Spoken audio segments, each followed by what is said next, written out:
লক্ষ্মীপুরে নদী ভাঙন রোধে ৩১ কিলোমিটার টেকসই বেড়িবাঁধ নির্মাণের জন্য বিগত সরকার ৩১০০ কোটি টাকা বরাদ্দ দিলেও আওয়ামী রাজনৈতিক নেতৃবৃন্দের সদিচ্ছার অভাবে সেনাবাহিনীকে দিয়ে কাজ না করিয়ে প্রতিষ্ঠান ভিত্তিক ঠিকাদারকে দিয়ে কাজ করানোর ফলে চরম অনিয়ম, দুর্নীতি, অবহেলার মধ্য দিয়ে ৩১ কিলোমিটার বেড়িবাঁধে কাজ এতই ধীর গতিতে এগোচ্ছে যে বিগত ৭ মাস ধরে পর্যবেক্ষণ করেও বেড়িবাঁধের কাজ করতে দেখা যায়নি।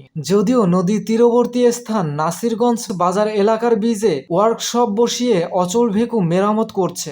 স্থানীয়রা জানিয়েছেন, সেনাবাহিনীকে দিয়ে কাজ না করিয়ে বিজে ও নেশনটেক নামক ঠিকাদারি প্রতিষ্ঠান দ্বারা কাজ করানোর নামে পুকুর চুরি নয় বরং সাগর চুরি করার জন্যই স্থানীয় এমপি সহ প্রকল্প সংশ্লিষ্ট কর্মকর্তা কর্মচারীরা ঠিকাদারি প্রতিষ্ঠানকে কাজ দিয়েছিল।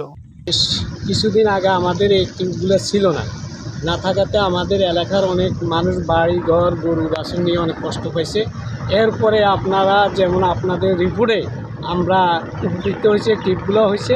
তবে একটা বিষয় হলো, টিউবগুলো যদি সোজা বসাইতো তাহলে আমাদের আর কোনো সমস্যা আসছিল না।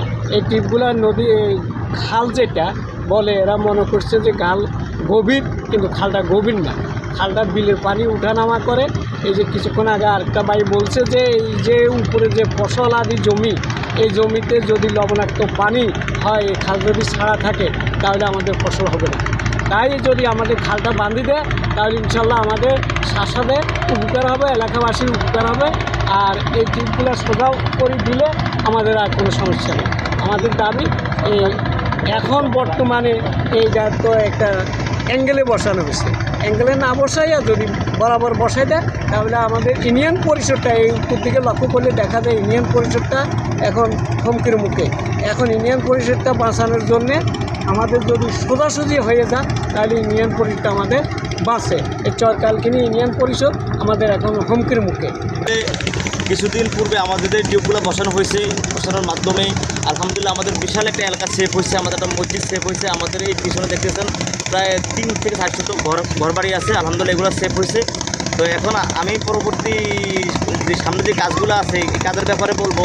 এই কাজটা যদি আমাদের ওই রাস্তার মাথা থেকে ওই রাস্তার মাথা পর্যন্ত সোজা বরাবর করে ইনশাল্লাহ কাজ করে রাস্তাটা বসে দেয়, তাহলে ইনশাল্লাহ আমাদের এলাকার অনেক জায়গা সেফ হবে, আমাদের ইনশাল্লাহ অনেক আমাদের এলাকাবাসীর জন্য অনেক সুবিধা হবে ইনশাল্লাহ। যদি এই টিউবটা যদি ওই সময় দিত আমার ওই বাড়িটা যাইতো না, কমপ্লিট বাড়িটা নিয়ে গেছে, বর্ষ সহকারে নদীতে বিলীন হয়ে গেছে। আর টিউবটা দেওয়ার কারণে আমার বাড়িটা গেছে, আপত্তি নেই, বাকি বাড়িগুলি সেভ হয়েছে, শত শত বাড়ি সেভ হয়েছে এই টিউবের উচিলা। আর যাদের মাধ্যমে এই কাজটা হয়েছে তাদের জন্য আমরা দোয়া করতে পারি গরিব হিসেবে, আর আমাদের আর করার কিছু নেই।